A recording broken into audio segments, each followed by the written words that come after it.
सबसे बड़े लोकतंत्र की भाषाओं की विविधता को एकता के सूत्र में पिरोने का नाम है हिंदी। हिंदी एक जनतांत्रिक भाषा रही है।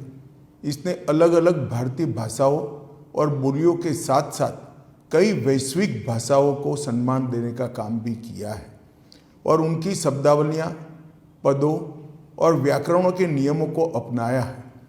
हिंदी भाषा ने स्वतंत्रता आंदोलन के मुश्किल दिनों में देश को एक सूत्र में बांधने का अभूतपूर्व काम किया। इसने अनेक भाषाओं और बोलियों में बटे देश में एकता की भावना स्थापित की। देश में पूरब से पश्चिम और उत्तर से दक्षिण तक स्वतंत्रता की लड़ाई को आगे बढ़ाने में संवाद भाषा के रूप में काम किया है। इसमें हिंदी की महत्वपूर्ण भूमिका रही है। देश में स्वराज प्राप्ति और स्वभाषा के आंदोलन एक साथ चल रहे थे। स्वतंत्रता आंदोलन और स्वतंत्रता प्राप्ति के बाद हिंदी की महत्वपूर्ण भूमिका को देखते हुए संविधान निर्माताओं ने 14 सितंबर 1949 के दिन हिंदी को देश की राजभाषा के रूप में स्वीकार किया था। किसी भी देश की मौलिक और सृजनात्मक अभिव्यक्ति सही मायनों में सिर्फ उस देश की अपनी भाषाओं में ही की जा सकती है।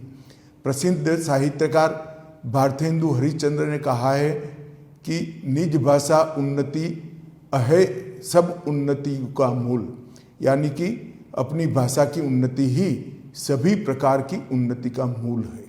हमारी सभी भारतीय भाषाएं और बोलियां हमारी सांस्कृतिक धरोहर है, जिन्हें हमें एक साथ लेकर चलना है। हिंदी की किसी भी भारतीय भाषा से न कभी स्पर्धा थी और न कभी हो सकती है। हमारी सभी भाषाओं को सशक्त करने से ही एक सशक्त राष्ट्र का निर्माण होगा। मुझे विश्वास है कि हिंदी सभी स्थानीय भाषाओं को सशक्त बनाने का माध्यम बनेगी। माननीय प्रधानमंत्री नरेंद्र मोदी जी के नेतृत्व में भारतीय भाषाओं को राष्ट्रीय से अंतर्राष्ट्रीय मंच तक उचित सम्मान मिला है। गृह मंत्रालय का राजभाषा विभाग निरंतर प्रयत्नशील है कि सहज समान मीठी भारतीय भाषाओं को आधुनिक तकनीक के माध्यम से सार्वजनिक प्रशासन, शिक्षा और वैज्ञानिक प्रयोग के अनुकूल उपयोगी बनाई जा सके। माननीय प्रधानमंत्री जी के मार्गदर्शन में सरकार और जनता के बीच भारतीय भाषाओं में संवाद स्थापित कर जन कल्याणकारी योजनाओं को प्रभावी तौर पर लागू किया जा रहा है।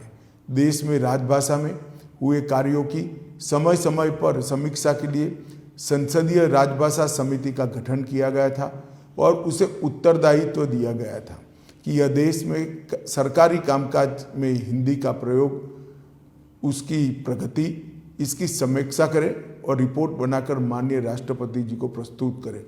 मुझे यह बताते हुए खुशी हो रही है कि माननीय राष्ट्रपति जी को इस रिपोर्ट का 12वां खंड प्रस्तुत किया जा चुका है। 14 तक इस रिपोर्ट के 9 खंड सौंपे गए थे, लेकिन हमने पिछले 4 वर्षों में 3 खंड प्रस्तुत किए हैं। 2019 से सभी 59 मंत्रालयों में हिंदी सलाहकार समितियां का गठन करने का काम समाप्त हो चुका है तथा इनकी बैठकें भी नियमित रूप से आयोजित की जा रही हैं। देश की विभिन्न क्षेत्रों में राजभाषा के प्रयोग को बढ़ाने की दृष्टि से अब तक कुल 528 नगर राजभाषा क्रियान्वयन समितियों का गठन भी किया जा चुका है।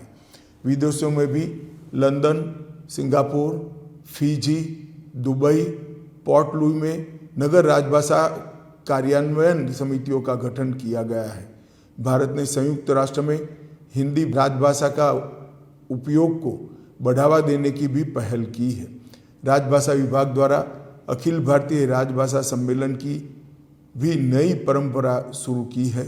13-14 नवंबर 2021 बनारस में पहला और 14 सितंबर 22 को सूरत में और राजभाषा सम्मेलन आयोजित किया गया। इस साल पुणे में यह तीसरा अखिल भारतीय राजभाषा सम्मेलन आयोजित किया जा रहा है। राजभाषा को तकनीक के अनुसार विकसित बनाने के लिए राजभाषा विभाग ने स्मृति आधारित अनुवाद प्रणाली कंठस्थ का भी निर्माण किया है। राजभाषा विभाग ने एक नई पहल करते हुए हिंदी शब्द सिंधु शब्दकोश का भी निर्माण किया है। इस शब्दकोश में संविधान की 8वीं अनुसूची में शामिल भारतीय भाषाओं के शब्दों को शामिल कर निरंतर उसको समृद्ध किया जा रहा है। विभाग ने कुल 90,000 शब्दों का ई महाशब्दकोश, मोबाइल ऐप और करीब 9,000 वाक्य का ई सरल वाक्यकोश भी तैयार किया है। भाषा परिवर्तन का सिद्धांत कहता है कि भाषा जटिलता से सरलता की ओर जाती है। मेरे विचार से हिंदी के सरल सुस्पष्ट शब्दों को कार्यालयी कामकाज में प्रयोग में लाना चाहिए। मुझे विश्वास है कि राजभाषा विभाग के इन प्रयासों से सभी मातृभाषाओं को आत्मसात करते हुए लोक सम्मत भाषा हिंदी विज्ञान सम्मत और तकनीक सम्मत होकर संपन्न राजभाषा के रूप में स्थापित होगी। एक बार फिर से आप सभी को हिंदी दिवस की अनंत अनंत शुभकामनाएं। वंदे मातरम।